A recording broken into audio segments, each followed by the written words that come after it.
Na primeira turma, exatamente às 14h02 do dia 4 de dezembro de 2019. Alguém tem algum registro a fazer na abertura dos trabalhos? Eu tenho, senhor presidente. Pois não. Eu gostaria de fazer um registro aqui de nosso luto pela perda do Marcelo. Fico até emocionada, meu amigo pessoal. Um juiz, assim, mais do que um juiz, né? Uma pessoa agregadora que se posicionava sempre, às vezes alguns posicionamentos controvertidos, e nessa nossa sociedade que tem tanta dificuldade com a divergência, ele conseguia, mesmo assim, se posicionando, agregar colegas. Tanto que o velório dele foi... Gente, veio do interior, veio de outros estados, um cidadão do bem, um torcedor do Galo, fanático, com quem eu me encontrava com muita frequência em campos de futebol. Generoso, companheiro. Marcelo era um irmão para mim.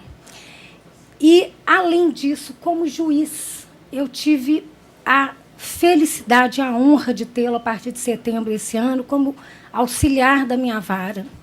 E eu costumava brincar aqui no tribunal que eu vinha trabalhar feliz, embora por pouquíssimo tempo na vara, uma capacidade de trabalho impressionante. Os meus servidores todos estão assim arrasados com a perda prematura do Marcelo.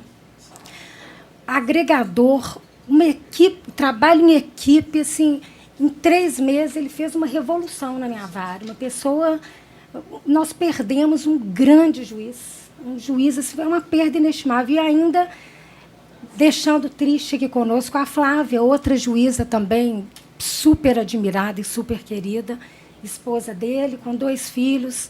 E eu gostaria que a turma enviasse, tanto para os pais dele, que eu tive o prazer de conhecer no velório, pessoas muito bacanas, e a Flávia, as nossas condolências e os votos de que consigam superar essa perda e que fique a saudade, né? Que a Flávia consiga superar esse momento tão difícil que pegou a todos nós de surpresa. Vamos, então, remeter o ofício, né, de condolências. Eu gostaria de fazer uma adesão, senhor presidente, pela AMAT, Associação Mineira dos Advogados Trabalhistas, e pela Ordem dos Advogados, pelos advogados aqui presentes, que, obviamente, todos, se não todos, já fizeram audiência com ele, um juiz excelente, competente, uma pessoa toda. Eu faço adesão a todas as palavras de doutora Ângela, porque realmente é uma morte prematura que doeu muito para nós, advogados, também. É o que nós temos a falar. Com adesão do Ministério Público também, senhor presidente? Pois não. Então, dessa primeira turma remeterá os ofícios de condolência à família. Mais alguma coisa, algum registro? Se não, vamos passar a palavra à secretária para poder anunciar os processos a serem retirados de pauta e, se não houver, o pregão dos processos. Tem um processo que está sendo retirado de pauta, relatoria do Dr. Weber, processo número 19 da pauta. Processo 10.605, dígito 29. Esse processo tem inscrição para sustentação oral, doutora Amanda Ila Reis de Oliveira. O processo está sendo retirado de pauta. Só esse processo.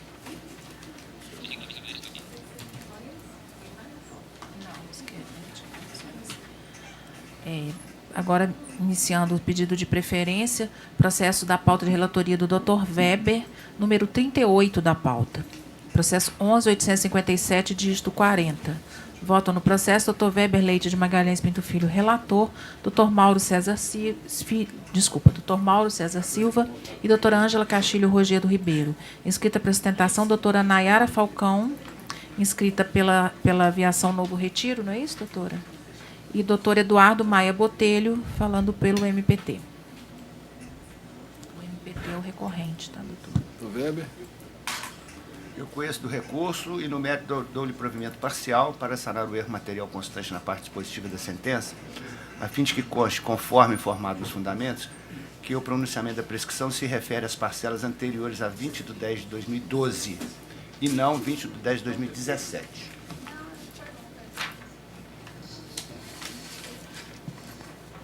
Doutor Eduardo, com a palavra. Egrégia Tu, ilustre advogado, que ora ocupa a tribuna, trata-se de uma ação civil pública que foi aforada contra a viação Novo Retiro. E o escopo dessa ação civil pública é uma ação muito simples, ela não tem nenhuma complicação. É uma ação muito simples e o escopo dela se refere aos exames médicos admissionais e demissionais, questões ergonômicas, reconhecimento dos riscos ambientais, análise de ergonomia. São essas as questões que o Ministério Público colocou para o debate judicial. Durante o processo, ou na instrução, o decorrente da instrução, ficou comprovado que a empresa ela solucionou esses problemas. A prova pericial é nessa linha e o Ministério Público, a proposta que ele propõe agora é o seguinte: isso tem ocorrido com muita frequência. A empresa, o que é muito bom, é ótimo, é o nosso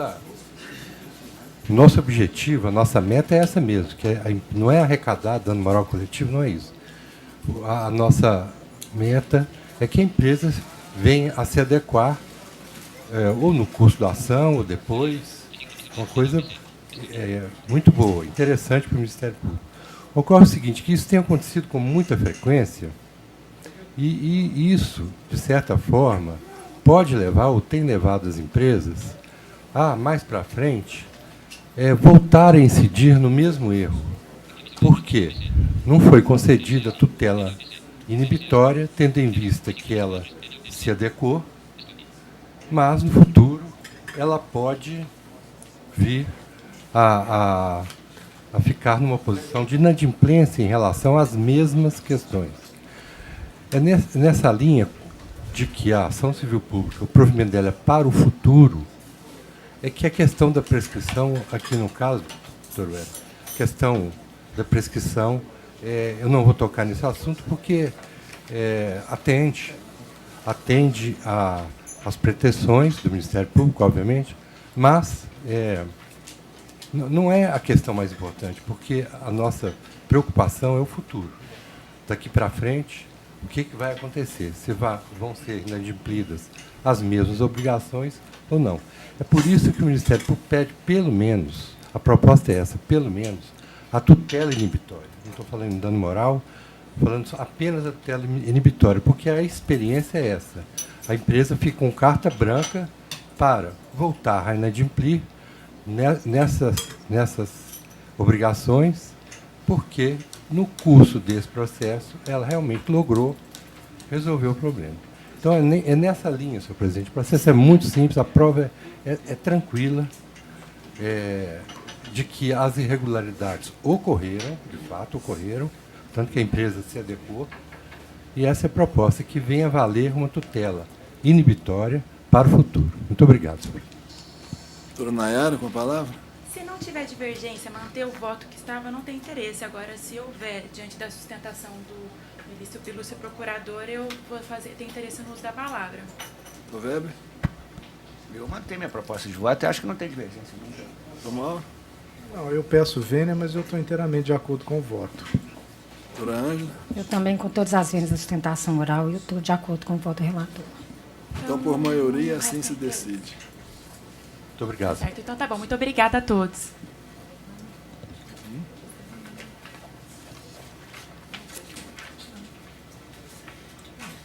Agora, mais um pedido de preferência no número 4, pauta do Dr. Mauro, número 14 da pauta. Processo 10.453, dígito 18. Voto no processo, Dr. Mauro César Silva, relator, doutora Ângela Castilho Rogério Ribeiro e Dr. Marco Antônio Paulinelli de Carvalho. Inscrita para ostentação, doutora Isabel das Graças Dourado. Doutora Isabel, a senhora está falando pela Conservo? Doutor Mauro, com a palavra. Conheço dos recursos, no mérito, desprovejo o recurso da reclamada e provejo o recurso do reclamante para determinar a aplicação modulada da TR até 24 de março de 2015 e do IPCAE a partir de 25 de março de 2015. tal como na súmula 73 do nosso regional. Doutora Isabel? Isabel, né? Boa tarde, egregia turma, senhor relator, senhor presidente. Excelências, nesse caso aqui, apesar da perícia ter concluído pela insalubridade, que ela limpava o banheiro, mas ela trabalhava, e confessadamente, no depoimento dela, em escritório administrativo do banco. Não era um ambiente público e de grande circulação. É diferente, ela trabalhava no andar, em 2 andares, ela declarou isso lá, 13º e 15º. Esses andares são administrativos, não são de circulação de público. Por isso entendemos que não se trata de aplicação da súmula 448, mesmo porque ela recebeu todos os EPIs para execução dos seus serviços. Entendemos, então, que o adicional de insalubridade deverá ser decotado da condenação, por esses motivos. É só. Tomar. Doutora Isabel, é uma honra ter a senhora aqui, né? Obrigada. É uma pessoa que eu sempre... A gente foi ex-adverso e aprendi muito com a senhora. Né? Fomos, né? É verdade. O tempo passa. Nesse caso aqui, eu entendo que o laudo pericial, ele analisou bem a situação e mostrou que havia um volume maior de pessoas circulando lá no ambiente, a ponto de permitir essa aplicação da súmula 448. Quer dizer, é uma interpretação da prova, né? A prova foi feita, não há dúvida sobre o que se constata lá, mas o fluxo de pessoas, o número de pessoas frequentando o ambiente no qual a reclamante trabalhava, permite enquadrá-la nessa situação. Então eu peço vênia para manter meu voto assim, doutora. Doutora Ângela? Eu também, com todas as vênias da sustentação oral, estou acompanhando integralmente, fazendo apenas uma ressalva de fundamentos quanto à modulação do IPCA. Eu também estou acompanhando o relator, então, por maioria, se decide. Uma boa tarde, obrigado pela preferência. Agora, a ordem normal de inscrição, pauta da doutora Ângela, processo número 26 da pauta. Processo 11.181, dígito 53.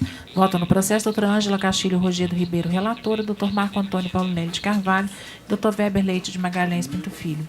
Inscrito para sustentação, doutor João Batista Borges Vilela. Você está falando por quem, doutor? Da reclamada, segunda reclamada. Tecidos Armarinhos, Miguel. Doutora Ângela, com a palavra. Senhor presidente, eu estou conhecendo do recurso ordinário interposto pelo autor e do apelo da segunda reclamada, dando parcial provimento ao apelo da segunda ré para afastar a aplicação da multa equivalente a 1% sobre o valor corrigido da causa e dando parcial provimento ao recurso ordinário obreiro para a. Determinar que, para apuração das horas extras deferidas, seja observada a jornada de trabalho fixada no voto. B. Acrescer a condenação, pagamento de horas extras pelo intervalo intrajornada suprimido, acrescidas do adicional legal ou convencional mais benéfico, aplicando-se no cabível os mesmos critérios e reflexos das demais horas extras deferidas. C. Determinar que a condenação abarque uma diária de viagem por dia efetivamente trabalhado durante todo o contrato, observado o previsto nas convenções coletivas anexas. D. Acrescer a condenação reparação por danos morais no importe de R$ 7.000, corrigida na fórmula da súmula 439 do TST, com juros desde o ajuizamento da ação e correção monetária a partir do julgamento. Estou majorando o valor arbitrado da condenação para R$ 70.000, com custas no importe de R$ 1.400 pela parte ré. É minha proposta de voto. Ô, João, com a palavra. Senhor presidente, a turma, ilustre representante do Ministério Público. Excelência, em que pesa o voto da eminente relatora, em relação ao intervalo entre a jornada, era atividade externa e o reclamante ele tinha ampla liberdade para fazer seu horário, era entrega de mercadorias.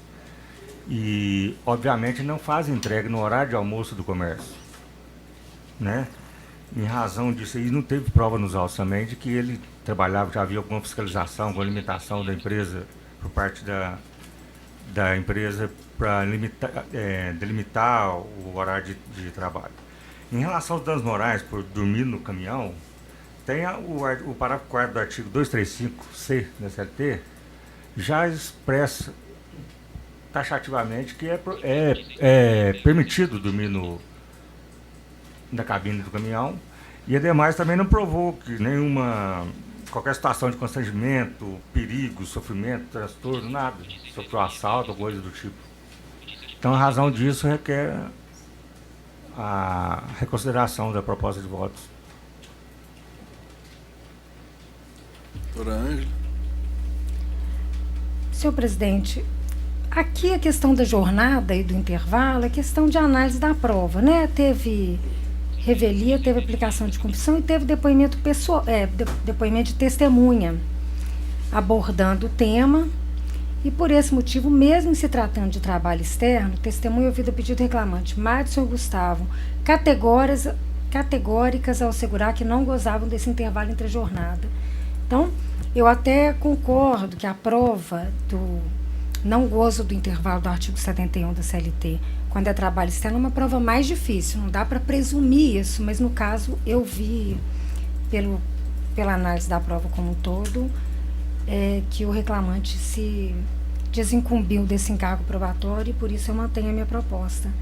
E quanto ao dano também, aí já é um pouco de análise de prova e um pouco de convicção pessoal dessa realidade do motorista, né? Mas, claro, sempre atenta à prova dos autos. Então, com todas as vênias, eu estou mantendo a minha proposta.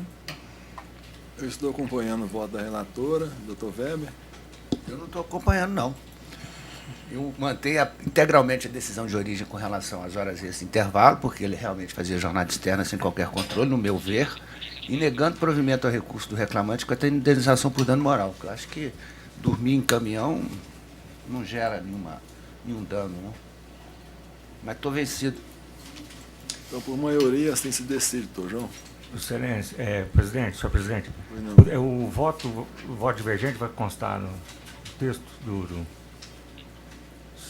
esse requerimento de constar o voto divergente? Só para... O senhor vai juntar, doutor Weber, o voto divergente? Posso juntar, não tem o menor problema. Só para justificar para a gente lá. O senhor vai juntar aí nessa parte final, com o conteúdo dessa divergência do senhor, ou o senhor vai... Eu vou juntar o conteúdo da minha divergência.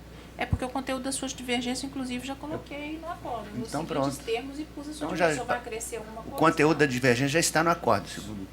Então, obrigado, boa tarde. Da forma como o senhor colocou aí, eu coloquei no meu, tá?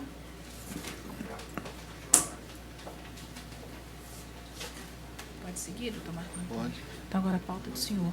Pauta do doutor Marco Antônio, processo número 25 da pauta. Processo 11.320, dígito 93. Voto no processo, doutor Marco Antônio Paulinelli de Carvalho, relator, doutor Weber Leite de Magalhães Pinto Filho, doutor Mauro César Silva. Inscrito para apresentação, doutor Marcos Castro Batista de Oliveira. O senhor está falando pela ré, doutor? Eu estou conhecendo do recurso e no mérito, negando-lhe provimento. Senhor presidente, eu poderia aguardar eventual voto divergente? Pois não. Da palavra? Quem que é, doutor Weber? Doutor Weber? Eu? Isso. Eu estou acompanhando. Quem mais? Doutor Mauro? Também estou acompanhando, senhor presidente. Então, por unanimidade. Boa tarde a todos, muito obrigado. Boa tarde. Pauta do doutor Weber, processo número 37 da pauta. Processo 11.798, dígito 62. Voto no processo, doutor Weber Leite de Magalhães Pinto Filho, relator, doutor Mauro César Silva, doutora Ângela Castilho Rogério Ribeiro. Inscrito para apresentação, doutor Silvio de Magalhães Carvalho Júnior. Está falando pelo autor, doutor Silvio? Você tá falando Eu estou pelo operário, é. Uhum. Doutor Weber, com palavra. Eu estou conhecendo os recursos e negando provimento no mérito. Doutor, com palavra. Doutor Silvio. Sim, excelência. Eu vou falar rapidamente sobre cada um dos tópicos, não vou tomar muito tempo de Vossa Excelência, não. O primeiro aspecto, Excelência, que eu vou dizer é com relação ao adicional de transferência. Vejam, Vossa Excelência, qual que foi a defesa? A defesa, não estou falando da contestação nem da prova, não. Estou dizendo da defesa. A defesa diz o seguinte, que no presente caso, o reclamante foi admitido para trabalhar em Santa Luzia e foi transferido para Guarulhos, Guarulhos. Eu nem cheguei a olhar se a pessoa que assinou isso aqui tinha poderes expressos para confessar. Pois bem, mas aí ele diz o seguinte, onde permaneceu até 2016, quando retornou a Santa Luzia. Olha, que coisa incrível. E aí ele diz o seguinte, que fala, ademais, sua transferência tinha como fim o gerenciamento e execução de um projeto. Então, ele foi para lá com o objetivo definido. E que até mesmo porque sua família, durante o tempo que prestou serviço na cidade de Guarulhos, permaneceu na residência de Contagem. Então, e aí fala, foi muito tempo, a provisoriedade pelo tempo é afastada e tal. Pois bem, eu até encaminhei um memorial para Vossa Excelência, onde que eu mostro para Vossa Excelência o seguinte, que a ré não impugnou o comprovante do pagamento feito por ela, da mudança dele para Guarulhos. Ele foi separado da família, mas ele mudou de local de residência, sim. Então teve a mudança de residência. Ele só foi despregado do núcleo familiar. Bom, pois bem, está lá, aceitou fazer o quê, né? Então, vejam Vossa Excelência, tinha um objetivo único definido, não levou a família e, acima de tudo, instalado o projeto, ele retorna à origem. Como é que não é provisório? Aí o argumento que se tem é o tempo. Mas o tempo não é da essência da provisoriedade. Que pode ter uma coisa provisória ou um evento prolongado, que é o projeto. Se ele tivesse sido dispensado em Guarulhos, a gente teria essa dúvida. Não é? Aí seria, mas se a ré, não é o autor que alega, não, a ré admite que ele foi lá fazer um projeto, o projeto demorou, e aí acabou o projeto, ele retorna, é provisório, não tem como não ser transferência. Pois bem, mas direito, enfim, é uma coisa meio complexa. Com relação à gratificação de função, também não há dúvida, não tem nenhuma controvérsia que ele estava incerto na exceção do inciso 2 do artigo 62 da CLT. Isso é uma questão relevante, porque isso se admite na inicial e tal. A reclamada não nega isso, até porque ela sabe que isso é exime de pagar horas extras. Mas, vejam Vossas Excelências que ela diz que pagava um salário 40% superior a subordinados. E a sentença acolhe essa tese defensiva ao argumento que os documentos de folhas 446504 isso comprovariam. Dada a devida vênia, não é verdade. Os documentos referidos só são de Sandro Tadeu dos Santos. Mesmo os documentos de Yuri Jefferson Rabelo e Bruno Henrique dos Santos foram juntados, nem mesmo desses dois. Muito menos os demais subordinados do Departamento Financeiro, porque esses foram referidos na prova oral. Então, dada a devida vênia, o ônus que era da reclamada, porque ela admitiu a inserção no inciso 2 do artigo, então o fato obstativo ou modificativo era ônus dela, a teor da expressa dicção da lei processual, ela não provou. É só isso que eu gostaria de falar com Vossa Excelência. E ainda, se sobrou um tempinho, eu gostaria de dizer o seguinte, não conheci o Dr. Marcelo, não conheci. Mas dizia um velho mestre do judaísmo que qualquer pessoa que morre merece ser chorada porque é como um torá que se rasga. De fato, né, como se fosse uma história inteira. E eu confesso a Vossas Excelências que fiquei muito comovido com o que eu vi na internet e agora, vendo a emoção de Sua Excelência, a doutora Ângela Castilho, que eu conheço há alguns anos, e sei que é uma pessoa de bom coração, se ela se emociona assim pela perda. E vi que é um moço novo, né? Então eu queria expressar a Vossas Excelências o pesar, não é, meu nesses termos, né? Não vou fazer nenhuma falsidade e tal, porque eu não o conheci. Mas nesse aspecto Vossa Excelência pode consolar, que a pessoa que deixa saudade e respeito, como esse moço deixou, apesar de deixar a família chorosa, com certeza deixou como a senhora, os colegas, ele, de fato, ele desempenhou com brilho, com louvor o seu papel nesse mundo, né? Muito obrigado pela atenção, senhores. Doutor Weber. Em que pese as suas alegações da tribuna, eu entendi o seguinte, pelo próprio depoimento do reclamante. Ele ficou... Eu não fui muito pelo tempo, não. Se bem que ele ficou lá aproximadamente 5 anos. 5 anos. e depois voltou para cá. Mas a empresa, e ele disse taxativamente, o reclamante de depoimento pessoal, que a reclamada tentou fixar definitivamente ele lá em Guarulhos. E ele não pretendia ficar ali. Comprou o imóvel lá, no depoimento pessoal ele fala que ele não queria, porque ele tem vínculo em Santa Luzia, onde estava a sua família. Então, eu entendi que a intenção da reclamada era de realizar uma transferência de forma definitiva, partindo do reclamante a iniciativa de solicitação do retorno ao local de origem. Por isso, nesse aspecto, eu mantenho minha proposta de voto. Com relação àquele outro ponto que o senhor abordou, qual seja, não foi indenização por dano moral, não, né? Não. Qual foi o outro ponto? Gratificação de 40%. Gratificação de 40%. Há uns documentos aí dentro do processo que ele recebia um valor médio de 17 a 21 mil reais por mês para desempenhar a função de gerente financeiro, superando por demais o percentual de 40% do cargo efetivo. Portanto, ele não tem direito a essa gratificação data velha. Mantenha a proposta de voto. Mauro? Também ouvi atentamente o doutor Silvio, mas ouso divergir de Vossa Excelência e acompanhar o relator. Doutora Ângela? Eu também estou acompanhando o relator. Eu fiz apenas uma ressalva de fundamentos aqui, porque enfim, o direito é tão interessante, né?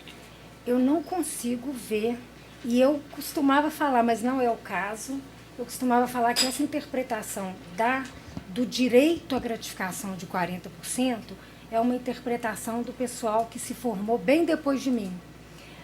E quando eu abordo esse tema, eu falo que esse artigo 62, quando ele fala ele está no capítulo da CLT que fala da duração do trabalho. Remuneração está em outro título, em outro capítulo. Então, o que aconteceu? Nos idos de 94, salvo engano, eu já era, inclusive, assistente aqui, ainda não era juíza. Criou-se esse critério objetivo para falar que a pessoa não tem direito a hora extra.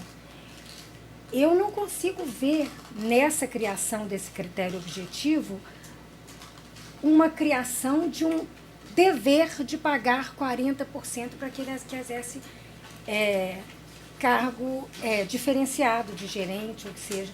Então, eu estou acompanhando o voto, mas com essa divergência de fundamento que eu coloquei aqui, no sentido de que eu não vejo nem se falar em atendimento a diferença obrigatória de 40%. Eu não vejo essa obrigatoriedade. Para mim, isso é uma questão que afeta a jornada, não a salário. Então, a divergência já está colocada aí, mas, no geral, assim, no resultado final do julgamento, eu estou acompanhando o voto do relator. Tati, obrigado pela atenção. Doutor, por unanimidade, com divergência de fundamento da doutora Ângela. Próximo, pauta da doutora Ângela, número 36 da pauta, processo 12.151, dígito 64. Votam no processo doutora Ângela Castilho Rogério Ribeiro, relatora, doutor Marco Antônio Paulinelli de Carvalho, doutor Weber Leite de Magalhães Pinto Filho. Inscrito para apresentação, doutor Pedro Gustavo Sarmento Costa. Você está falando pela autora, doutor? Isso, pela autora reclamante. Doutora Ângela?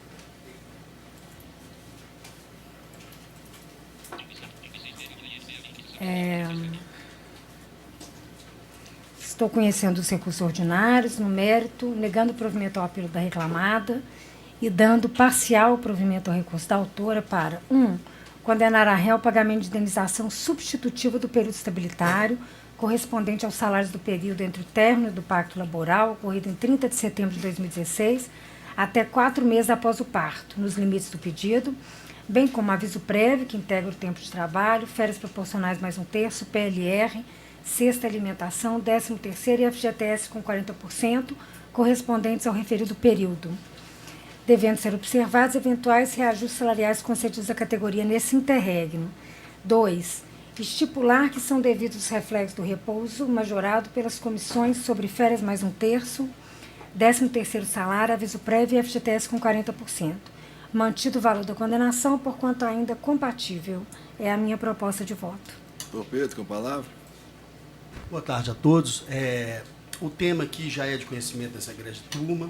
O voto do eminente relator atende aos anseios da reclamante. Eu elasteceria, peço que seja elastecido o provimento ao recurso da reclamante no que tange aos ofícios determinados pelo douto juiz de primeiro grau e pela multa por embargos protelatórios. No que tange à multa dos embargos protelatórios, a reclamante aviou o embargo de declaração visando esclarecer a base de cálculo que, no entendimento nosso, não ficou uma base clara, o que, inclusive, foi esclarecido pelo douto juiz. E a reclamante, definitivamente, é a primeira pessoa que não tem interesse aqui em protelar o andamento feito. Pelo contrário, a verba de natureza alimentar, ela quer receber o mais rápido possível o processo. Bom, então, requer provimento, o elastecimento do provimento também nesse sentido. E no que tange os ofícios, o douto juiz Jacó entendeu que deve ser oficiada a Receita Federal, porque entendeu que a autora cometeu fraude. Data máxima vendo, entendemos aqui que quem cometeu fraude e o que o douto juiz reconheceu foi a reclamada. Então, se quem tem que ser oficiada aqui não seria a autora por sonegação. Tanto é que a autora, os impostos eram retidos, inclusive, nos recibos de pagamento que a própria REC carregou aos autos. Então, pede o elastecimento nesse sentido.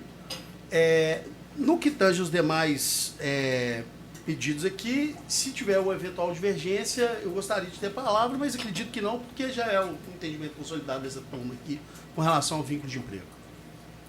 Doutora Ângela.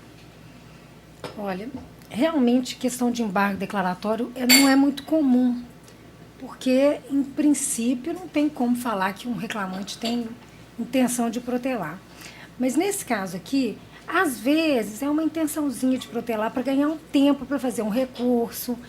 E aí, não é um protelar como é um protelar de executada, mas é para ganhar tempo. E, do meu ponto de vista, ao julgar um embargo de declaração, que era desnecessário, outros processos estão ficando parados. Então, é até uma questão de ordem pública para mim. É assim, separar para analisar um processo. E no caso aqui, estava falando de umas discussões de matéria de execução, mas na verdade era coisa, inclusive, que já tinha sido abordada na sentença. Então, eu, assim, realmente, embora não seja muito comum, porque protelar não é um verbo que, de um modo geral, se aplica a reclamante, eu acho que nesse caso é cabível. E quanto ao oficiamento, inclusive eu falo no voto, em controvérsia a fraude perpetrada pela empresa. Está dito aqui com todas as letras. E eu acredito que seja caso de oficiamento, sim, para observar essa ocorrência de irregularidade, até para que não ocorra com outras pessoas que prestem serviço para essa empresa. Então, eu mantenho a minha proposta. Eu estou acompanhando a proposta de voto. Doutor Weber. Eu acompanho a decisão de origem quando ela indeferiu a indenização decorrente da estabilidade provisória, decorrente da gravidez, pelos mesmos fundamentos da própria sentença. Doutor, por maioria, então se decide. Muito obrigado. Boa tarde a todos. Pauta da doutora Ângela, número 18. Processo 10.707, dígito 87. Votam no processo doutora Ângela Castilho Rogério Ribeiro, relatora, doutor Marco Antônio Paulonelli de Carvalho, doutor Weber Leite de Magalhães Pinto Filho. Inscrito para apresentação, doutor Renato Luiz Alves Léo. Doutor Renato não se encontra presente. Pauta do doutor Mauro, processo número 8 da pauta. Processo 10.188, dígito 21. Vota no processo doutor Mauro César Silva, relator, doutora Ângela Castilho Rogério Ribeiro e doutor Marco Antônio Paulonelli de Carvalho. Inscrito para apresentação, doutor Rodrigo Otávio Alves Leite Martins. O senhor está falando pela REDNG, doutor? Exato, a segunda reclamada. Doutor Mauro, com a palavra. Conheço do recurso interposto pela segunda reclamada, DNG, no método dou-lhe provimento parcial para excluir da condenação a multa do artigo 467 da CLT. Doutor, uma palavra. Bem, uma boa tarde a todos. Bem, pedindo vênia à sugestão de voto do doutor relator, inicialmente destaco que eu estou representando aqui a segunda reclamada, DNG Transportes. Nesse caso, ela figura como tomadora do serviço da reclamante, do reclamante, aliás. E, inicialmente, só quero destacar que, em momento algum, nós estamos nos opondo à responsabilidade como tomadora, desde que fixada e desde que a decisão seja razoável e de acordo com a prova dos autos e de acordo com a realidade. E, por isso mesmo, a intenção de recurso para ver para pleitear realmente a revisão da sentença de primeira instância. Inicialmente, aduzimos duas preliminares de nulidade do processo. Na instrução, o juiz ele indeferiu, algumas perguntas foram feitas à testemunha da reclamada, e essas perguntas eram de suma importância para a instrução processual e para a análise de todo o processo. E se vocês me permitem citar quais foram as perguntas.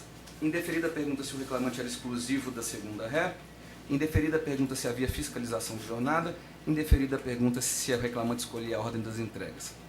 Pois bem, está se discutindo hora extra, vínculo de emprego e outras verbas. Entendemos que essas perguntas eram de suma importância para fins da instrução processual. E nesse ponto que a gente pede nulidade do processo, retorno do processo à primeira instância, para que seja dada a oportunidade de que a instrução seja feita de forma completa. Outra preliminar que foi aventada seria a nulidade da sentença por não ter sido analisada a tese de jornada externa. O juiz ele condenou em horas extras, sem adentrar na tese constante da contestação de que se trataria de uma jornada externa.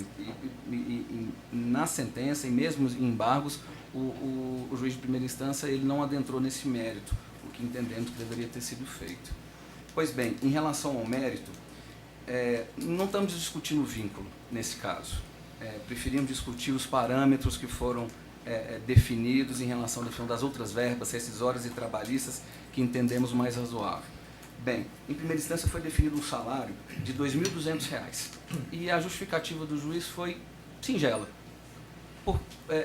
aceitando o que estava constante da inicial, apesar de não ter prova de que o reclamante recebia R$ 2.200 e nem mesmo indício. A convenção coletiva da categoria prevê um salário de R$ 1.200. Então, entendemos não ser razoável a fixação de um salário de R$ 2.200, sendo que nem prova desse recebimento havia nos autos. Em relação à multa do 477, houve condenação em primeira instância, entendemos não seria o caso, por vínculo de emprego ter sido reconhecido somente em juízo e haver controvérsia em relação a esse vínculo. Então, não seria o caso de aplicar a multa do 477. Em relação das horas extras, em que pese a segunda reclamada ter sido prejudicada na instrução processual por não ter sido dada a oportunidade de fazer as perguntas à testemunha, entendemos mesmo assim, em relação às horas extras, que não havia fiscalização, não havia controle do reclamante, seria caso realmente de jornada externa. Se permite trazer aqui o que foi dito pela testemunha no momento que foi dada a oportunidade de fazer as perguntas. Vamos ver. O reclamante começava a jornada na empresa e terminava no local de destino. 3 pessoas dirigiam um caminhão no mesmo dia, no mesmo horário, aliás. Não era o reclamante que rodava todos os dias. Sabe que o reclamante poderia parar no trajeto quando sentisse necessidade.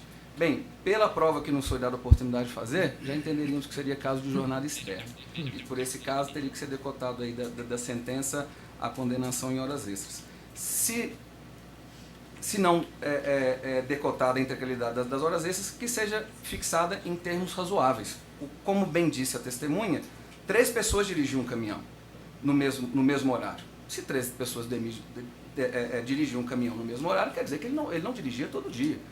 Ele dirigia a cada 3 dias, 4 dias. Né? Então, entendo que haveria necessidade de ajustar a condenação de horas extras nesse ponto também.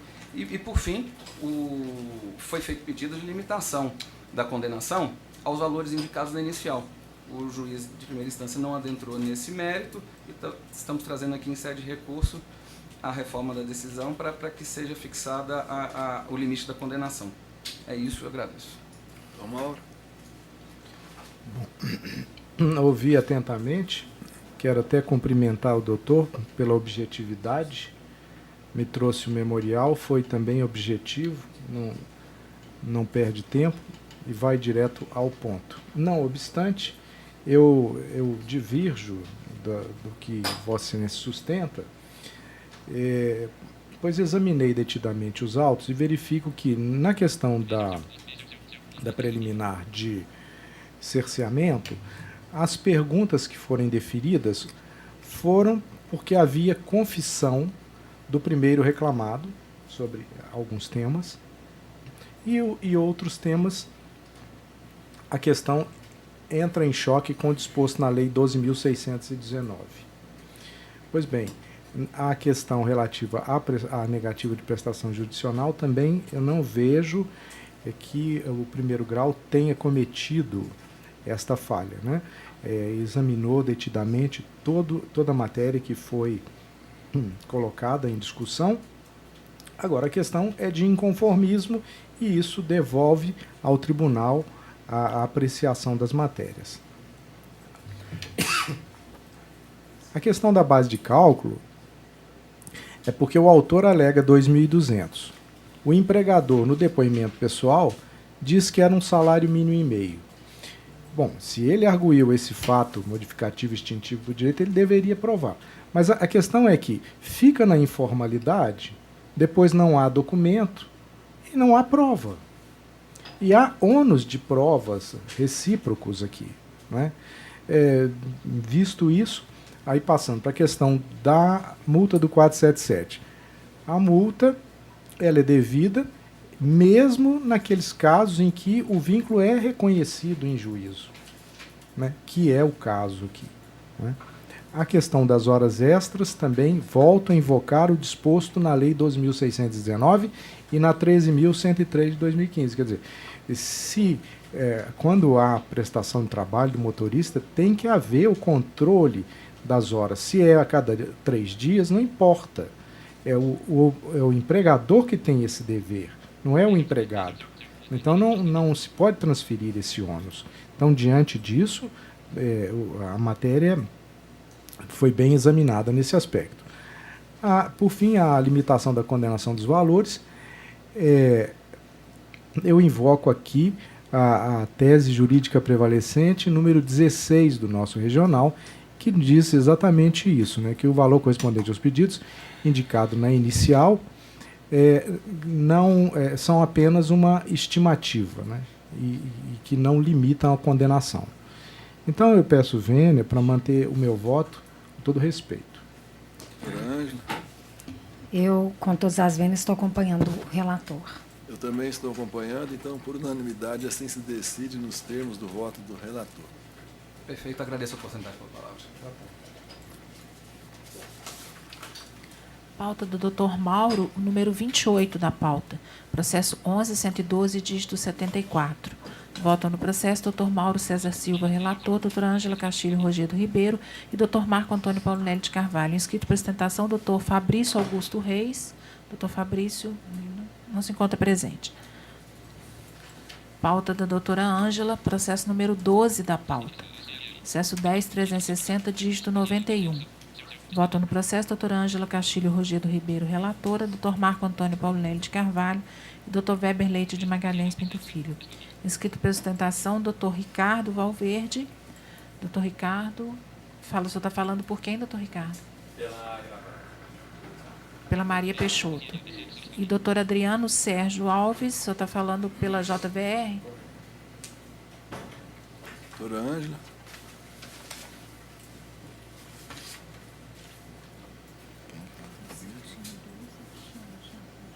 Eu estou conhecendo o agravo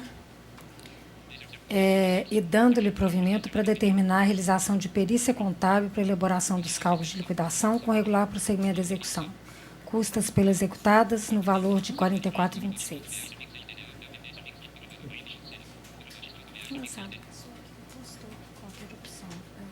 Quem que é o advogado agravante? O agravante sou eu. Senhor, então, com a palavra.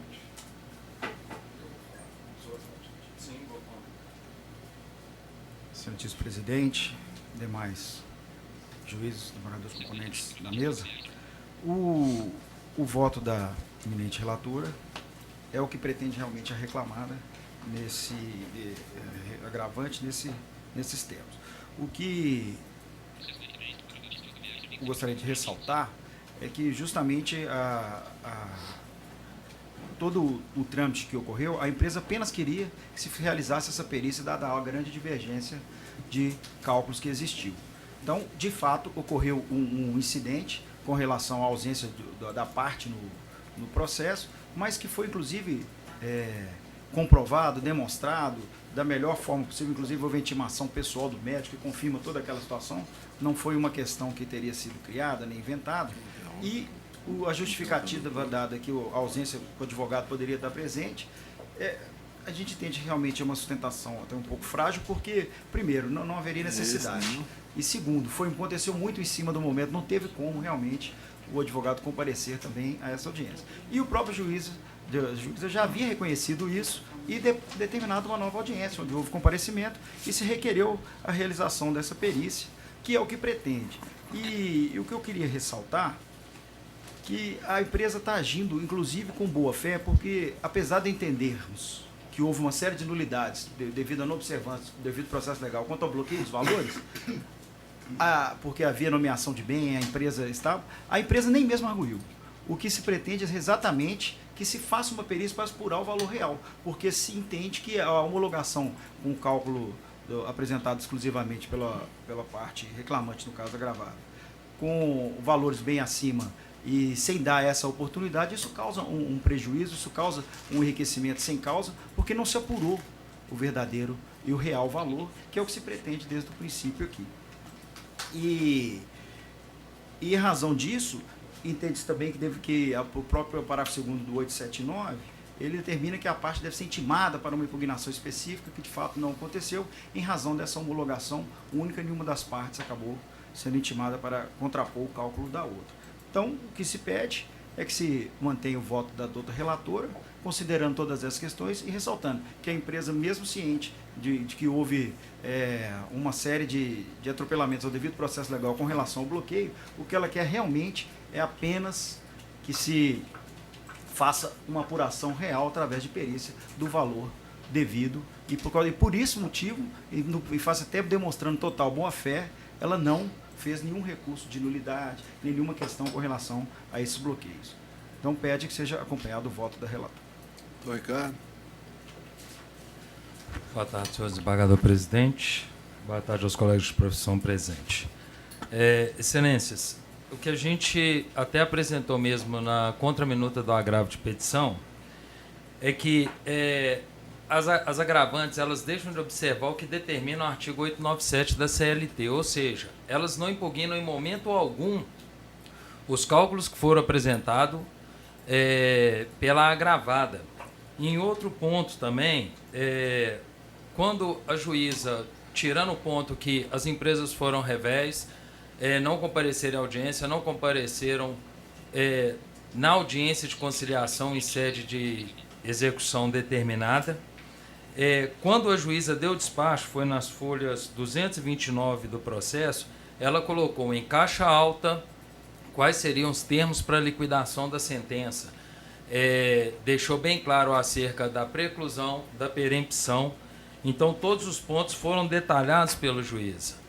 Nós atentamos aos prazos que foram concedido ao processo pelo juízo, e somente 44 dias depois dessa decisão, da apresentação de cálculos, foi que as agravantes apresentaram pela primeira vez alguma manifestação pedindo a realização de uma prova pericial. O que nós temos aqui, excelências, não é o fato do direito da ampla defesa das agravadas em recorrer, isso aí não se discute. O que a gente traz aqui mesmo é o quê? Até onde vai esse direito, até onde vai o abuso desse direito do recurso. Esse processo se trata de uma senhora idosa, necessita de remédios controlados. Isso aí eu já tive em contato com os procuradores, até mesmo para tentar fazer um acordo nesse processo, e todos esses acordos foram negados.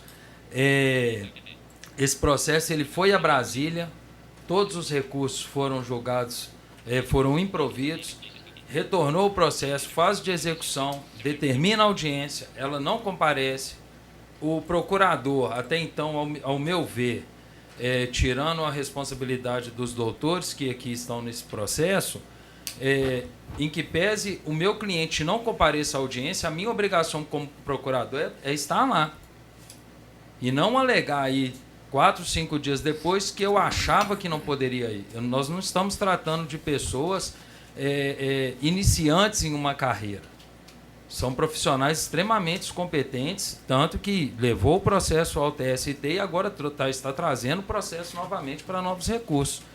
Então, o que a gente pede é para que seja mantida a decisão primária, e até mesmo porque foi devidamente pontuado e vem sendo demonstrado aí, e nessa fase a gente requer até mesmo a imposição pelo recurso meramente proteratório. Porque o que nós colocamos lá no processo é que foram oferecidos veículos, a juíza deu despacho, que não eram aceitos os veículos, a empresa se manteve inerte e somente após a determinação de bloqueio da juíza nas folhas 319 do processo que a empresa se manifestou através do agravo de petição. Ou seja, deixa tudo acontecer e no meu tempo eu vou fazer da forma que eu acho e acontecer. Então, essas aí são as nossas considerações.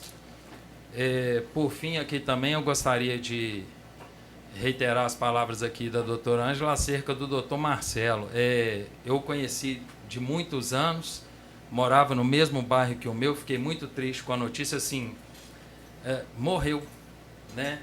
Então, o que a gente tem da vida, a gente tem que viver dia após dia, ao meu ver, sem olhar para trás, sem deixar nenhum sentimento ruim das pessoas no nosso coração. E eu acho que o que ele deixou como pessoa, como juiz justo, severo, e um juiz que me surpreendia muito quando chegava para fazer audiência com ele, ele conseguia realizar 2 audiências ao mesmo tempo e acompanhando as 2 audiências, as audiências de instrução. Então, assim, hoje a gente vê que os juízes das nossas varas de trabalho hoje, assim, atolados de trabalho, né? E os juízes ainda se dedicam a esse ponto. Então, assim, eu gostaria de deixar minhas condolências à família. Obrigado, boa tarde. Doutora Ângela. É um caso complicado. Eu confesso que eu fiquei em dúvida, mas nós temos cálculos aqui, um é o dobro do outro. Tem esse despacho falando que, se não viesse audiência, implicaria reconhecimento de forma preclusiva da veracidade e correção do cálculo apresentado pela parte contrária. Que não é muito habitual, inclusive, né? Normalmente, essas audiências de tentativa de acordo e tal, não tem esse tipo de preclusão. E, no caso, tem uma justificativa apresentada para o não comparecimento. Então, embora fique triste se isso for levar a protelações e etc., que aí é outra questão, aí é litigância de má-fé, eu acho que tem que haver aqui, em virtude dessa considerável divergência, tem que haver uma ferição técnica aqui de que é que corresponde à coisa julgada. Por isso, eu mantenho a minha proposta de voto. Eu estou acompanhando a proposta, doutor Weber. Eu também estou acompanhando a proposta. Por unanimidade, então. Obrigado.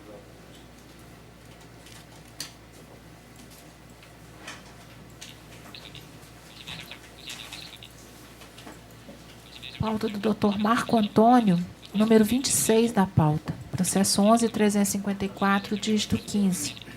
Voto no processo, Dr. Marco Antônio Paulinelli de Carvalho, relator, Dr. Weber Leite de Magalhães Pinto Filho, Dr. Mauro César Silva. Inscrito para ostentação, Dr. Emerson Fernando Silva. O senhor está falando pelo autor, doutor Emerson? Isso. Eu gostaria de pedir ao doutor Mauro que lesse a conclusão, porque a conclusão é um pouco longa. Com muito prazer. Conheço dos recursos ordinários, no mérito, nego provimento ao apelo do reclamante. Dou parcial provimento ao recurso da reclamada para determinar a aplicação da TR até 24 de março de 2015 e do IPCA a partir de 25 de março de 2015, para fins de correção monetária do débito trabalhista. que o pagamento do intervalo intra-jornada não usufruído relativo ao período em que o autor se ativou como analista de marketing será apenas de 35 minutos por dia efetivo de trabalho. A aplicação da OJ 394 da SDI 1 do TST para fins de cálculo dos reflexos de horas extras. O relator fica vencido quanto à fixação da jornada no período em que o reclamante se ativou como coordenador de marketing e ainda quanto ao intervalo intra-jornada. Doutor, com a palavra. Boa tarde. Peço licença para cumprimentar a todos na pessoa do seu presidente. Só uma questão que eu fiquei na dúvida. O relator ele ficou vencido, então retirou as horas extras no período que ele exerceu a função de coordenador. É isso? Esse voto já está adaptado. É porque, só me permite, senhor presidente, Oi, não. houve uma proposta de voto e, sabendo da divergência dos demais votantes, a gente aqui normalmente, por uma questão de praticidade, né, já coloca que fica vencido naqueles temas que conhecemos. Então ele registrou que fica vencido quanto à fixação de jornada no período em que o reclamante foi coordenador de marketing. Então, não sei se foi esclarecido. Então, nesse período, as divergências foi no sentido de excluir as horas extras, de aplicar o artigo, a exceção do 62. De manter a jornada fixada na sentença. Exatamente, porque o doutor Weber, por exemplo, mantém a jornada fixada na sentença e deferiu apenas os minutos suprimidos, não computados. E eu acompanhei. Então foram mantidos de acordo com a sentença. Estou em boa companhia. Né? Diante da proposta de voto, eu vou. Já tem as divergências já foram lançadas, né? Eu vou me abster da sustentação, então. Já consta no voto, o voto vencido meu já consta. O relator já registrou o posicionamento dele e adaptou ao nosso. Tudo bem. Muito obrigado. Boa tarde. Boa tarde. Doutor Weber.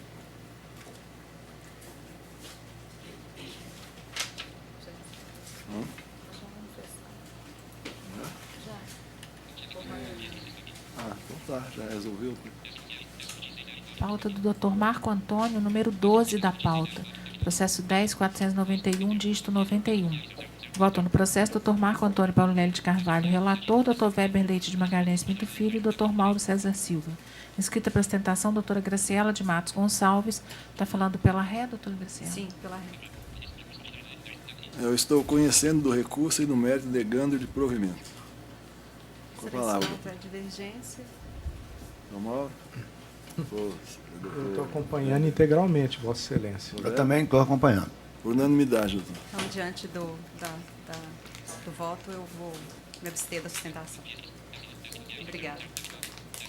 Pauta do Dr. Marco Antônio, processo número 29 da pauta. Processo 11.752, dígito 54. Voto no processo, Dr. Marco Antônio Paulinelli de Carvalho, relator, Dr. Weber Leite de Magalhães Pinto Filho, Dr. Mauro César Silva. Inscrito para ostentação, doutora Glenda Rezende. Ela está falando pela Matec, doutora Glenda? Sim. Doutor Mauro, você poderia ler a conclusão? Com muito prazer. Conheço dos recursos. No mérito, nego provimento ao recurso da primeira ré, Matec. E dou provimento parcial ao recurso do reclamante para atribuir responsabilidade subsidiária à segunda reclamada, SPAL, por todas as parcelas pecuniárias devidas pela primeira. Mantém o valor da condenação. Doutora Glenda, com a palavra. Boa tarde, eméritos julgadores, demais colegas aqui presentes. Até com um pouco de pesar, principalmente por ser uma jovem advogada, que eu recebo esse acórdão e essa sentença. Pois a sentença está totalmente em contrapartida, indo em contramão à complexidade das novas relações de trabalho. Nós temos aqui um reclamante, engenheiro, com uma empresa, pessoa jurídica estabelecida já de longa data, como ele mesmo declara, onde ofere faturamento de quase R$40 mil mensais, e ele está sendo tratado como um peão de chão de fábrica, como hipossuficiente, como se ele não soubesse das vantagens que ele tem e não as vantagens que ele tem em firmar os contratos de boa-fé. Na hipótese dos autos, a primeira coisa que a gente pede é para ser revista a decisão contradita da segunda testemunha da reclamada, onde foi acolhido a contradita de cargo de confiança, sendo que não foi acolhida a contradita da testemunha do reclamante sobre o mesmo argumento, cargo de confiança.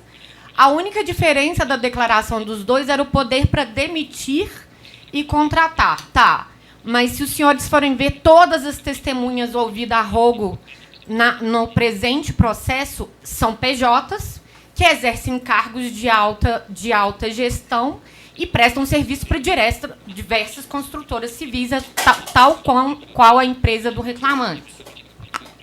Não tinha como trazer para ser ouvida, pela própria natureza do contrato de prestação de serviço da empresa do reclamante com a reclamada, um empregado do RH, pois ele não poderia comprovar que uma pessoa jurídica foi contratada sem exclusividade para prestar serviço para a empresa, em 2 ocasiões, né, Excelência?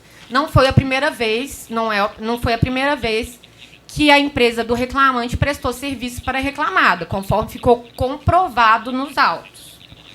Então, a primeira hipótese é a gente pedir para afastar a contradita da testemunha e ouvi-la como testemunha, não como informante. No segundo caso, eu já trouxe a questão de que ele não é uma parte hipossuficiente. Os acordos, as relações de trabalho atualmente estão cada vez mais complexas e o acordo das partes tem que ser respeitado. Ele não é um hipossuficiente, não é uma pessoa... Aliás, eu duvido muito que uma pessoa que tem um faturamento de R$40 mil seja obrigado a assinar um contrato de prestações de serviço. E conforme deixou bem claro, inclusive o reclamante, a empresa dele, pessoa jurídica, não prestou serviço só para a reclamada. Ele prestava serviço para diversos outras empresas. E a empresa dele está constituída desde 2002, muito antes desse contrato ser firmado. Com todo vênia, Excelências, eu sou advogada.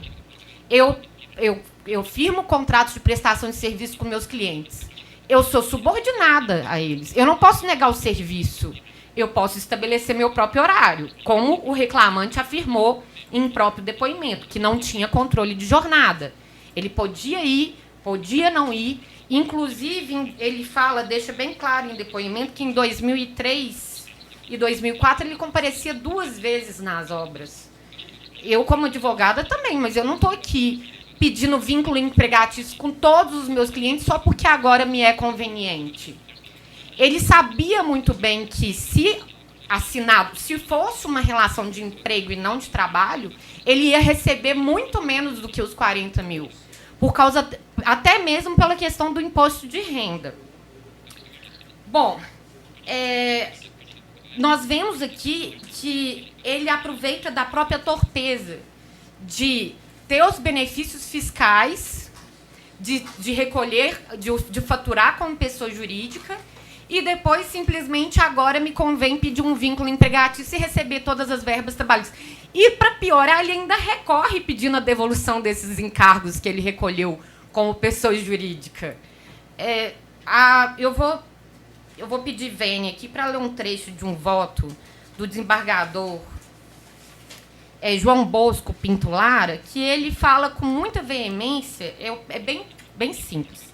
A questão de... Eu sei que não é o entendimento majoritário dessa turma, mas eu acho que é o entendimento que nós temos que mudar o pensamento de tratar todas as pessoas, todos os reclamantes na Justiça do Trabalho da mesma forma, como se eles não tivessem ciência das obrigações e das vantagens que ele tem como pessoa jurídica.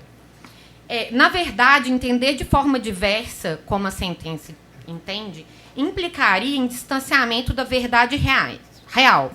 Foge ao razoável admitir que um prestador de serviços com empresa constituída para tal fim venha, depois de anos atuando no mercado com autonomia, através de pessoa jurídica por ele constituída, e inclusive arcando com todos os encargos sociais daí advindos, pretender a caracterização de uma situação jurídica diversa daquela que por ele concretamente vivenciada apenas por entender ser mais benéfica. A Justiça do Trabalho deve abandonar o quanto antes a visão mistificadora de que todos trabalham sob relação subordinada e que esta modalidade de contratação é a mais vantajosa para o prestador de serviços. Poderá sê-lo, é verdade, para o simples trabalhador subalterno, sem maior qualificação profissional, mas nunca será para profissionais que se apresentam no mercado como profissionais liberais, donos e únicos controladores de sua força de trabalho. Em razão disso, pede o provimento do recurso da primeira reclamada, MATEC, e o desprovimento do recurso do reclamante na totalidade. Obrigada. Eu entendi que realmente restou comprovada a subordinação jurídica, apesar da forma do contrato ser com pessoa jurídica. Eu entendo que o reclamante estava diretamente subordinado à empresa e também foram preenchidos todos os demais requisitos para a formação da relação empregatícia. Eu estou mantendo a proposta. Doutor Weber? Estou acompanhando o relator. Doutor Mauro? Eu peço vênia para divergir. Eu estou inteiramente de acordo com o que a ilustre advogada sustentou. Eu até uso uma expressão que eu peço perdão pelo uso dela, mas é o que eu acho que o reclamante quer o melhor dos dois mundos. Primeiro, fazer um contrato com pessoa jurídica recebendo um valor desse, e depois pedir relação de emprego, inclusive pedindo a devolução dos valores, né? Eu estou inteiramente de acordo com o que a senhora sustentou, examinei isso aqui, e eu penso assim. Então, peço vênia, mas eu vou manter minha divergência. Doutora, por unanimidade, por maioria se decide. Obrigada, excelência.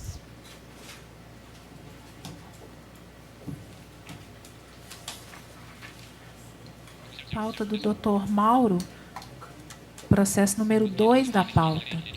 Processo 38974. Vota no processo, Dr. Mauro César Silva, relator, doutora Ângela Castilho Rogério Ribeiro, Dr. Marco Antônio Paulinelli de Carvalho. Inscrito para ostentação, Dr. Fabrício Nascimento Leal. Dr. Fabrício não se encontra presente. Pauta do Dr. Mauro, número 13 da pauta. Processo 10.400, dígito 13. Vota no processo, Dr. Mauro César Silva, relator, doutora Ângela Castilho Rogério Ribeiro e Dr. Marco Antônio Paulinelli de Carvalho. Inscrito para ostentação, Dr. Pedro Henrique de Oliveira Moura. O senhor está falando pela Elevadores Atlas, doutor? Mauro? Esse caso é até parecido com o anterior. Parecido.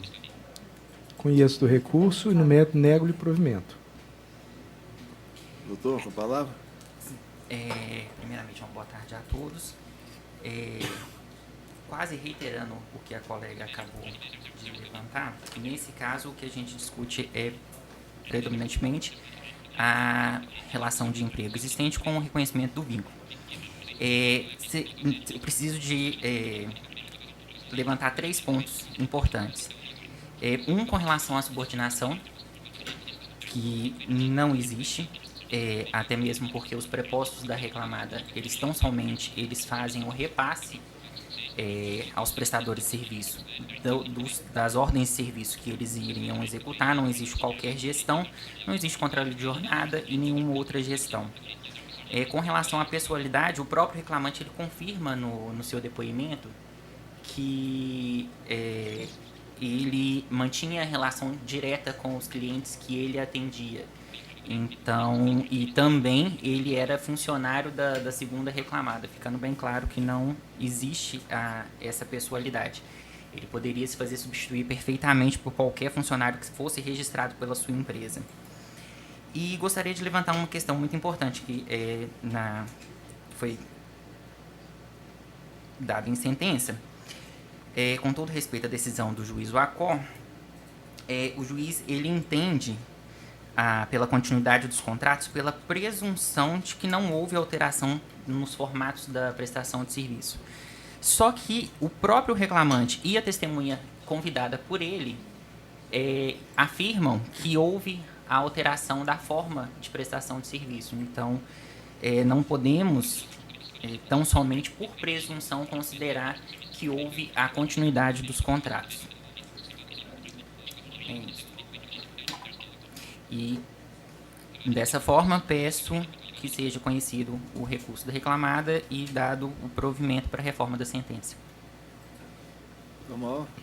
Nesse caso, cada caso um caso, né? Nesse caso, realmente tem a prestação de serviço por pessoa jurídica, mas a situação é outra, né? Porque lá a gente está falando do engenheiro, superintendente de obras, essa coisa. Aqui é um trabalhador que presta serviço de manutenção, executa manutenção de elevadores. Eu não julgo um processo pelo outro, não, mas já é o segundo processo da Atlas envolvendo a mesma matéria. Eu não costumo fazer isso, dizer, Atlas, não, eu não faço isso. Mas já é coincidência, num período curto, as situações semelhantes. Eu me atenho à prova. No caso, a prova foi feita no sentido de demonstrar aqueles requisitos todos da relação de emprego que nós temos que saber de cor, né? Porque isso é uma coisa básica do direito de trabalho. E isso tudo está estampado aqui. Então, essa formalidade jurídica da contratação por pessoa jurídica não se revela como a verdadeira essência do que se passou aqui. Então, eu peço vênia para manter o meu voto.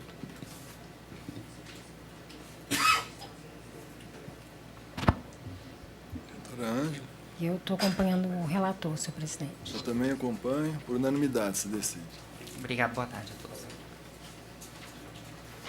Pauta do Dr. Marco Antônio, número 28 da pauta. Processo 11.682, dígito 33. Voto no processo, Dr. Marco Antônio Paulo Lélio de Carvalho, relator, Dr. Weber Leite de Magalhães Pinto Filho e Dr. Mauro César Silva. Inscrito para ostentação, Dr. Paulo Roberto Garcia de Carvalho. O senhor está falando pelo sindicato, doutor? Isso. Pelo sindicato, Sinágua, exatamente. Eu estou conhecendo o recurso, com exceção da matéria sobre gratuidade judiciária, que já foi resolvida no acordo anterior. Estou negando provimento. Boa tarde, excelentíssimos desembargadores, excelentíssimo presidente e relator, presidente do Ministério Público, demais eventuais presentes. Nesse caso, é uma matéria que já, inclusive, como bem colocou o desembargador, já esteve aqui pautada nesse tribunal, inclusive em outras ações parecidas que o Sinágua move também, na discussão da PLR. Só que esse caso específico, eu vou até pedir vênia para discordar da proposta do cientista desembargador relator em alguns aspectos aqui que eu vou destacar. Vou até superar a questão da negativa por nulidade negativa de prestação judicial, porque as questões, uma vez, são passíveis de ultrapassar e de julgar no mérito. A primeira questão é o valor da causa. Nesse processo, né, esse processo ele foi proferido uma sentença anteriormente, foi proferida no sentido de arquivar o processo, né, e a gente recorreu aqui no tribunal, a gente conseguiu reverter, mandar julgar. Nessa primeira sentença, o juízo ACO ele fixou o valor da causa 45 mil, que foi o valor indicado inicial, inclusive. Só que agora, depois que o processo voltou, analisado novamente o processo, com a inicial intacta, por óbvio, o juízo entendeu em fixar o valor da causa em R$840 mil. Né? Então, houve essa fixação de novo valor, e, inclusive, na sentença coloca que a fundamentação seria acolhimento da impugnação do valor da causa, porém, na contestação, a reclamada ela não indica um valor da causa. Ela faz uma impugnação de forma genérica, falando que o reclamante, o sindicato autor teria como calcular o valor da causa, só que ela não indica um valor. Né? E o juiz, mesmo assim, o juiz ACO, ele fixa nesse patamar muito elevado, de forma injustificada, até porque no processo não existe cálculos. Né? É um processo aqui que a gente discute a pagamento de PLR em 2013, mas não foi feita a liquidação dos pedidos, não existe cálculo no processo, mesmo assim o juiz ACO resolveu fixar esse valor altíssimo E, além disso, Excelência, eu chamo a atenção também que o valor indicado na inicial ele é compatível. Né? A gente está falando aqui de uma ação de caráter coletivo. Né? Ela atingiria vários beneficiários, todos eles trabalhadores do CESAMA, né? Da empresa reclamada. Então, na inicial, o sindicato ele não teve condição de calcular. Né? E nem, na nossa opinião, teria obrigação de já adiantar esse cálculo, que o que se procura, né, o que se buscou na fase de conhecimento foi tentar o reconhecimento do direito dos possíveis beneficiários de receber essa diferença que deveria ser calculada, né, e não foi. E os efetivos valores que cada um receberia ficaria a cargo da fase de execução. Né, não teria, e não foi, como não foi adiantado em fase de conhecimento, nenhum cálculo nesse sentido. Então, a fixação desse valor nesse patamar prejudica, além de tudo, o próprio sindicato. Se a partir de agora tomar ação coletiva como uma ação, por exemplo, de licitação consórcio facultativo, no qual tem que liquidar, calcular o valor que cada um dos possíveis beneficiários pode receber, vai inviabilizar, inclusive, a defesa dos direitos dos sindicalizados pela entidade sindical. Além desse, e vinculado também a esse ponto, no recurso, pedindo novamente ao excelentíssimo desembargador relator, foi feito um novo pedido de gratuidade de justiça. Né? Foi julgado, mas a gente sabe que ela pode ser requerida a qualquer tempo, então o sindicato requer novamente a gratuidade de justiça, inclusive porque no momento pretérito foi indeferido essa benesse com base numa suposta ausência de comprovação. Só que, nesse caso, o sindicato ele junta os balancetes contábeis que comprovam a hipossuficiência da entidade. Então, aliando esses dois tópicos, a questão desse valor da causa que foi alterado e majorado pela sentença com a não concessão da gratuidade torna ainda mais grave a situação, porque o risco do sindicato é ser extinto. Né, nesse sentido, porque os valores realmente foram muito altos. Né? Então, além disso, além da fragilidade, é importante lembrar que depois do julgamento da ação foi decidida, né, a reforma decidiu pela extinção da contribuição sindical, desculpa. Então, além disso, o sindicato deixou de ter outra fonte de renda, o que tornou pior ainda a situação pós-balancetes juntados, ficou pior ainda a situação financeira. E, além disso, temas já trazidos aqui, a entidade sindical é uma entidade sem fins lucrativos, por óbvio, que faz defesa de direitos difusos e coletivos, e, portanto, também, né, no nosso entendimento, mereceria a gratuidade. Por fim, tratando já do mérito, sem tomar muito tempo de Vossas Excelências, no mérito em si, o que a gente discute aqui é o pagamento, como já disse, da PLR em 2013. Apesar da improcedência, a própria reclamada ela confessa na sua contestação que ela não aplicou o cálculo previsto, os parâmetros previstos no acordo coletivo de trabalho. Ela mesmo confirma essa desvirtuação, digamos assim, ou esse descumprimento do acordo por aplicar ao caso o entendimento de norma interna dela reclamada. Né? No pagamento da PLR naquele ano específico, foi feito um cálculo com base numa norma interna da empresa, ao invés de aplicar o que já tinha sido definido no ACT. Então, são por essas razões que o sindicato autor pede pelo provimento do recurso. Obrigado, senhor. Quanto ao valor da causa, tem um ditado popular que diz mais ou menos o seguinte: quem fala o que quer, ouve o que não quer. No caso, o próprio reclamante, o sindicato na inicial, falou que a empresa estava sonegando os trabalhadores o valor de 840 e poucos mil reais, e o juiz pegou esse valor como sendo o valor da causa. Então, eu estou mantendo. Quanto à justiça gratuita, eu estou mantendo também, que já foi decidido e não houve documentos novos apresentados.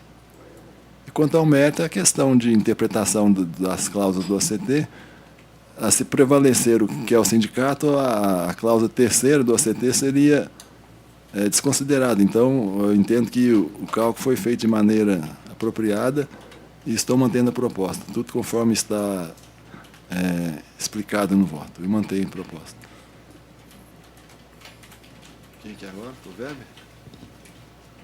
Eu? O Weber? Eu estou acompanhando o relator. Dr. Mauro? Também ouvi atentamente, mas eu vou acompanhar o relator. Obrigado, senhor. Doutor, por unanimidade. Obrigado. Sim, por favor. Pauta do Dr. Marco Antônio, processo número 8 da pauta. Processo 10.24.548, dígito 48. Desculpa, processo 10.245, dígito 48. Voto no processo, Dr. Marco Antônio Paulinelli de Carvalho, relator, Dr. Weber Leite de Magalhães Pinto Filho e Dr. Mauro César Silva. Inscrito por ostentação, Dr. Eustáquio Filizola Barros. Dr. Eustáquio não se encontra presente. A pauta do PJE acabou, doutor? Tem um processo na pauta física. Pode apregoar? Então, a pauta de sustentação do PJE presencial acabou. Tem um processo na pauta física com inscrição no número 2 da pauta física. Processo número 00202-2015-052, oriundo da Vara do Trabalho de Cataguases. Voto no processo, Dr. Mauro César Silva, relator, doutora Ângela Castilho Rogério Ribeiro, revisora, e Dr. Marco Antônio Paulinelli de Carvalho. Inscrito para ostentação, Dr. Humberto Marcial Fonseca, que não se encontra presente. Aí a gente tem uma distância agora de Juiz de Fora.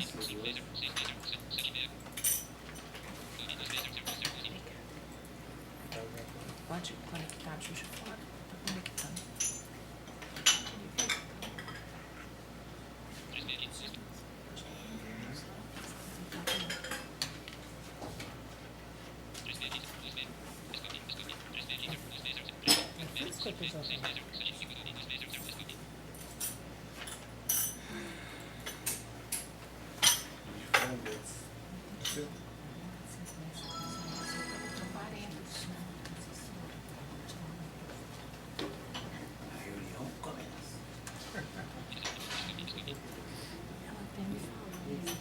Tem ninguém lá?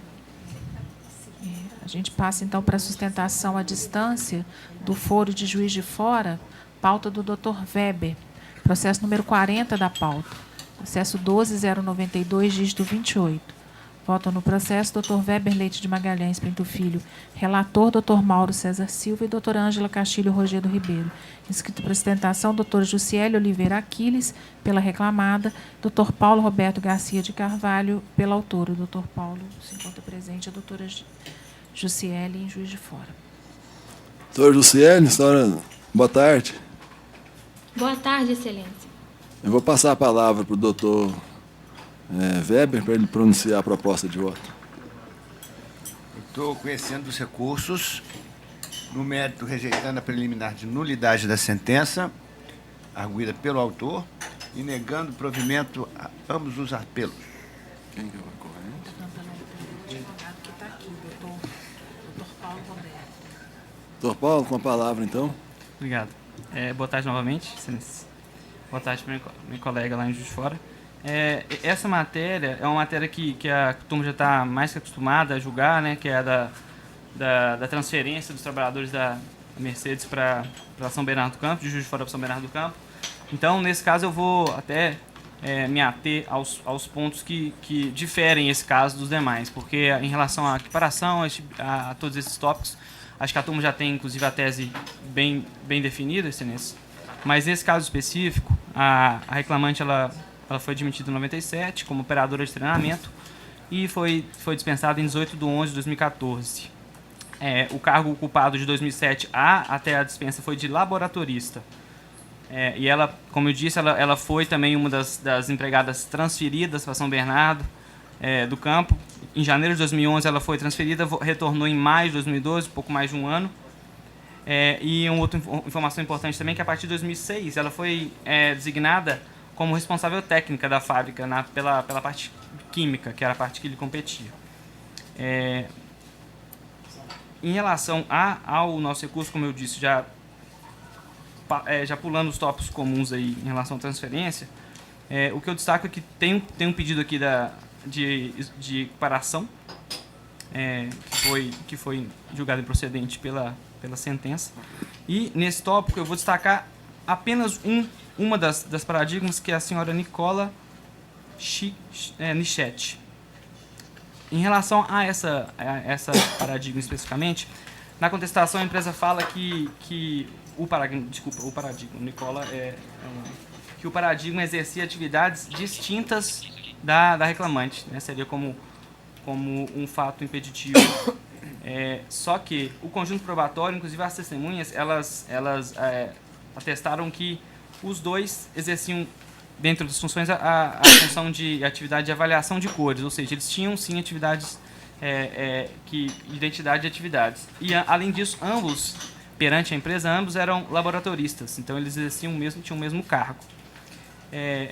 E um outro ponto também que foi levantado pela sentença, não foi pela contestação, mas a sentença utilizou como fundamento, seria a diferença de qualidade técnica, né, que o paradigma seria a referência no que ele fazia. Entretanto, excelências, quem era a responsável pelo laboratório de pintura, ou seja, quem era a referência, era a reclamante e não o paradigma, né? Portanto, a reclamante era sim a referência, inclusive tendo, né, sido eleita depois designada a responsável técnica por toda a fábrica, no que tange a parte química, né? E ela recebia menos que o senhor Nicola. Então, nesse ponto, quanto a esse paradigma, a reclamante requer a alteração da proposta de voto, se possível, e, se não, que seja julgado pela procedência do apelo. O outro ponto também que a gente traz aqui no recurso é o acréscimo salarial pela função de responsável técnica. Como eu já disse, né, a partir de 2006 ela foi designada como nessa função, né, não é um cargo, o cargo dela se manteve o mesmo, laboratorista, mas ela teve acrescida essa função. Essa função, como o nome já diz, né, e eu acredito que vocês também reconheçam de outras profissões que também têm esse mesmo tipo de função. Ela traz consigo atribuições e responsabilidades superiores a um cargo comum. Essa nova função, mesmo tendo maior responsabilidade, né, e maiores atribuições, em relação a ela não houve contraprestação. Então não teve aumento nenhum do salário nesse período. Ela, além disso, também consta nos autos, incontroverso, ela, a partir de 2006, também nesse mesmo período, ela passou a constar como outorgada em procurações públicas da reclamada. Então, sim, houve novamente comprovação de aumento de responsabilidade, né? E também é importante para o caso, para entender um pouco, ela se tornou responsável perante o Conselho Federal e o Conselho Regional de Química. E o Conselho Federal ele regulamenta essa função de responsável em várias resoluções deles. A gente cita aqui, no caso, a resolução 12 de 59 e a 133 de 92. E nessas resoluções ele define que o responsável técnico ele é uma posição de comando assumida por profissional no intuito de conduzir, orientar e se responsabilizar por todas as atividades na área da química. Ele deve ter essa função, autonomia na tomada de decisões, ou seja, ele tem que ser referência na matéria. Tem que ter um alto grau de confiança, porque ele é responsável pela qualidade de todos os produtos e serviços prestados pela empresa. Por óbvio, ele responde perante os conselhos eticamente por qualquer deslize, qualquer prejuízo que seja causado. Quem responde, né, pela empresa é essa pessoa, né? Então é a reclamante, nesse caso, que responderia. Além disso, nessas resoluções, eles dispõem que a responsabilidade ela não tem relação com o horário de trabalho do empregado. O empregado ele é responsável 24 horas por dia, 7 dias por semana, o ano todo. Então, se acontecer alguma coisa, mesmo na ausência dela na fábrica, ela responde perante o conselho, né, e perante qualquer terceiro que procure o conselho ou faça alguma denúncia em relação a isso. Além disso, na resolução normativa 133 de 92, ela dispõe expressamente que quem ocupa ou deve ocupar esse cargo é um empregado que exerça direção técnica, chefia ou supervisão, o que denota novamente essa alta confiança e a responsabilidade que esse cargo, desculpe de novo, que essa função, não cargo, ele demanda. Então, portanto, no entendimento da reclamante, esse cargo deveria ser remunerado, né, em vários outros casos, né, de outras profissões, como, por exemplo, na área médica, né, na área de odontologia também, esses cargos eles são remunerados, né, eles têm esse acréscimo, mas infelizmente nesse caso, mesmo sendo um mandato oneroso, né, que atrai para ela essas novas atribuições e responsabilidades, não houve pagamento de acréscimo. Portanto, nesses dois tópicos, né, e óbvio, mantidas as condenações né, julgadas pela sentença, a COR é o recurso da reclamante. Obrigado, senhores. Doutora Jussiele, com a palavra. Excelentíssimo senhor desembargador presidente, em nome de quem cumprimento os demais membros dessa turma, ilustre representante do Ministério Público, servidores e advogados presentes, uma boa tarde a todos. Não obstante o voto proferido pelo ilustre relator, no que se refere ao acréscimo salarial deferido em primeira instância, com relação à Lei 4.950, eu tão somente gostaria de ressaltar aqui nesta oportunidade que a hora recorrida, a autora, ela não fez qualquer prova de ser diplomada em curso superior de Química, ou mesmo que tenha algum curso superior há 4 anos. Além disso, a função responsável técnica pode ser exercida por diversas outras titulações relacionadas à Química, bem como um técnico de nível médio formado em Química, motivo pelo qual requer seja decotada tal condenação. E também com relação ao adicional de periculosidade e insalubridade, quanto ao adicional de periculosidade, até mesmo através da perícia, restou constatado que a exposição da reclamante em área de risco se dava de forma eventual e fortuita, motivo pelo qual não há que se falar em pagamento de adicional de periculosidade no presente caso.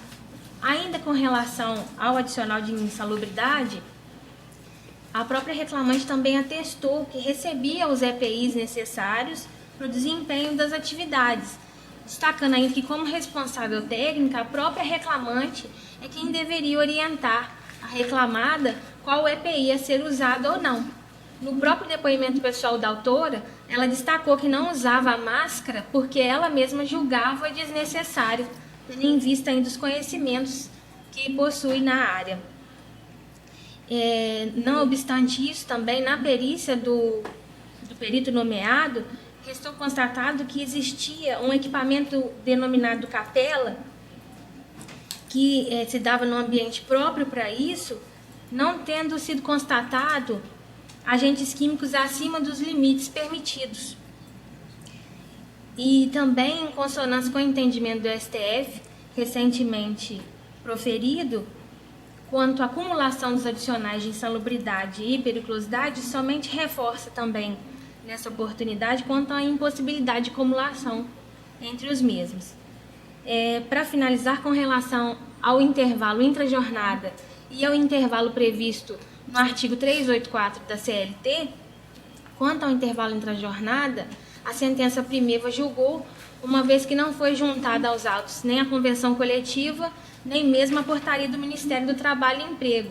No entanto, na defesa da reclamada, constou de forma expressa essa portaria de número 81, onde está previsto a possibilidade de redução do intervalo intrajornada, motivo pelo qual requer seja decotada essa condenação ao pagamento de horas extras, nesse sentido.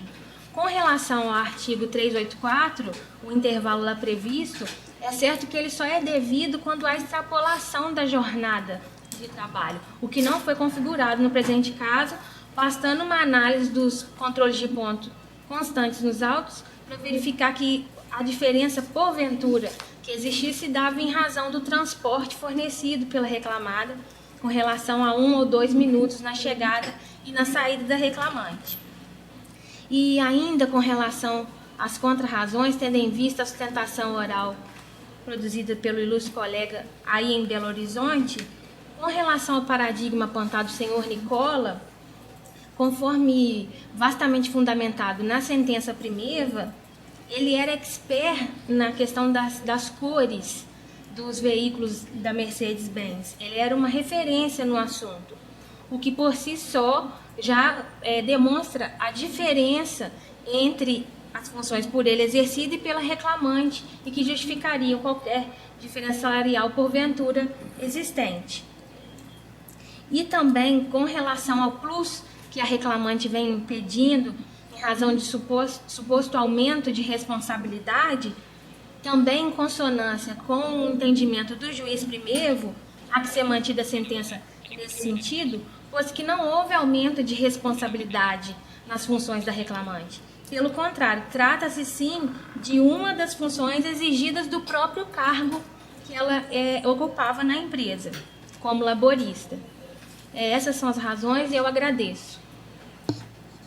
Doutor Weber, com a palavra. Vamos lá. Vou primeiro rebater a argumentação da reclamante para depois entrar na da empresa. A questão da equiparação salarial. Em momento algum houve prova no sentido de que a autora exercia as mesmas funções de quaisquer dos paradigmas que ela indicou, muito menos a o Nicola. A testemunha, inclusive, afirmou, Leandro, que não havia identidade de funções entre o senhor Nicola e a autora.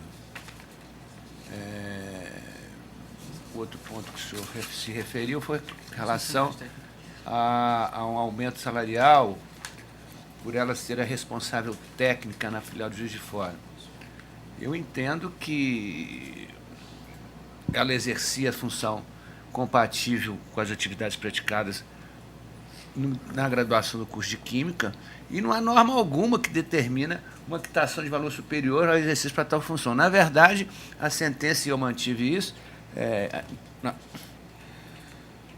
ela deferiu, de acordo com a Lei 4.950, de 66, o salário do químico para 8,5 salários mínimos. Isso foi deferido e foi mantido.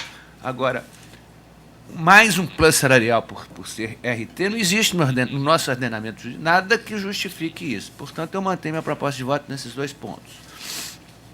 Com relação ao recurso da empresa,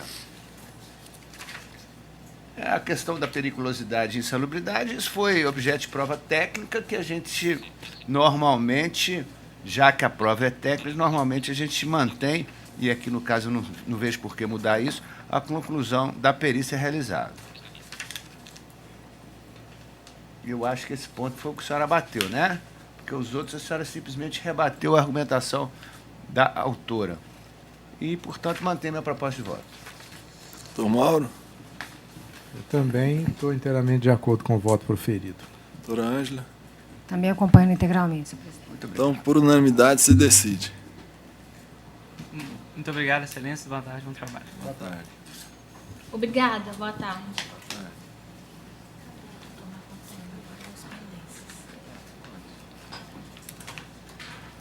Pode começar. A física não tem nada, né? Pode começar pela física. A física não tem nenhuma divergência. As divergências que tem lançadas são da doutora Ângela, já estão lançadas aqui, não ficou nenhuma pendência na pauta física. Na pauta do doutor Marco Antônio,